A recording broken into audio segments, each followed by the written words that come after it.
আজ তোমাদের জন্য যে রেসিপিটা নিয়ে এসেছি একবার বানিয়ে খেতেই হবে, না হলে কিন্তু দুর্দান্ত স্বাদের একদম ইউনিক খাবার থেকে তোমরা বঞ্চিত হবে। রেসিপি পুরে ভরা ডিমের পাটিসাপটা। তাহলে চলো শুরু করে দিই রেসিপিটা। নমস্কার বন্ধুরা, হরেক হরেক কম্বাতে তোমাদের স্বাগত। কি কি নেওয়া হয়েছে এবার এক এক করে দেখে নাও।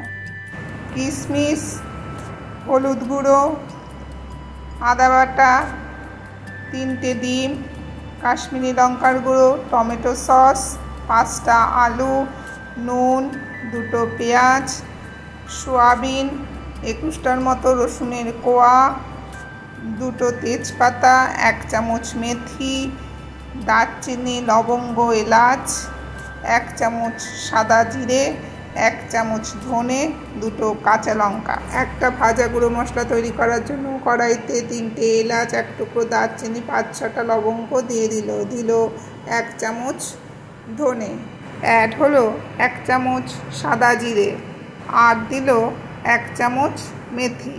কালারটা চেঞ্জ হবে আর সুন্দর একটা গন্ধ বেরোনো পর্যন্ত মশলাটাকে ভাজতে হবে। 25 সেকেন্ডের মতন ভাজার পরে একটা বাটিতে ঢেলে নিল। এবার মিক্সিতে গুঁড়ো করে নিতে হবে। দেখো গুঁড়োটা হয়ে গেছে। রসুনের কোয়াগুলোর সঙ্গে একটা কাঁচা লঙ্কা মিক্সিতে দিল পেস্ট করার জন্য।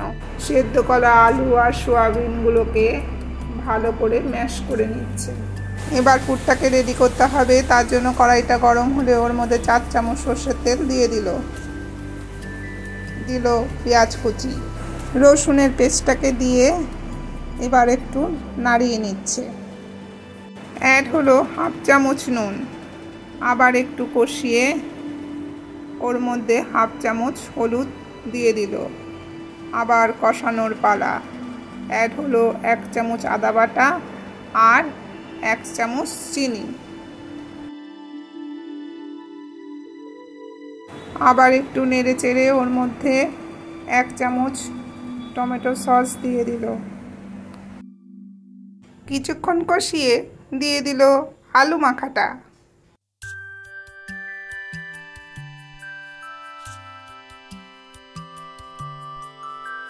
এবার মশলাটার সঙ্গে আলুটা ভালো করে মিশিয়ে নিচ্ছে।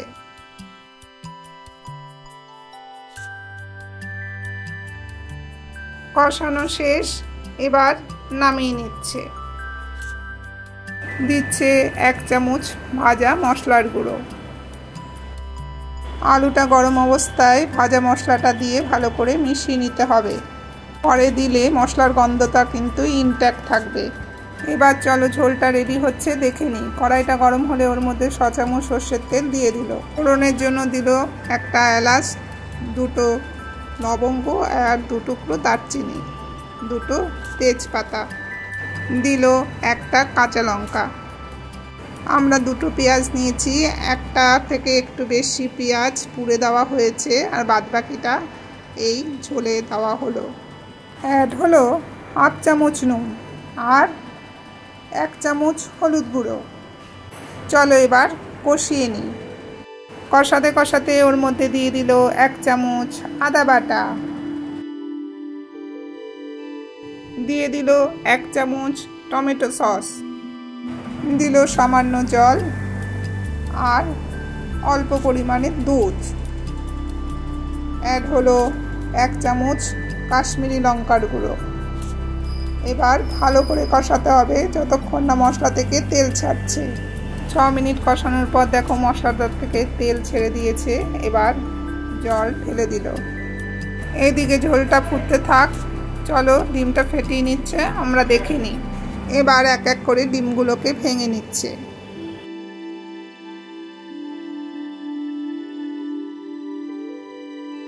ডিমের মধ্যে দিল 1/2 চামচ গোলমরিচ, 1/2 চামচ চিনি আর সামান্য কাশ্মীরি লঙ্কার গুঁড়ো। অ্যাড হলো সামান্য নুন।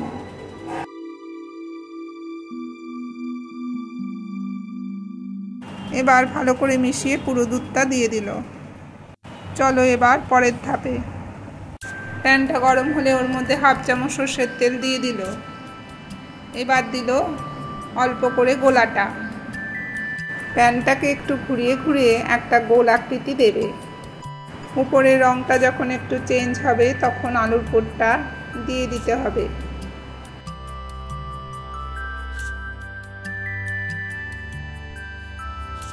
পুরটার মধ্যে কয়েকটা কিশমিশ দিয়ে দিলাম। খাবার সময় কিশমিশটা মুখে পড়লে দারুণ দারুণ লাগে। এবার তোমরা আস্তে আস্তে ফোল্ড করবে। তারপর উল্টে পাল্টে 1 থেকে 1.5 মিনিট ভাজার পরে ওকে তুলে নিতে হবে। এটা অনেকটা পাটিসাপটার মতো।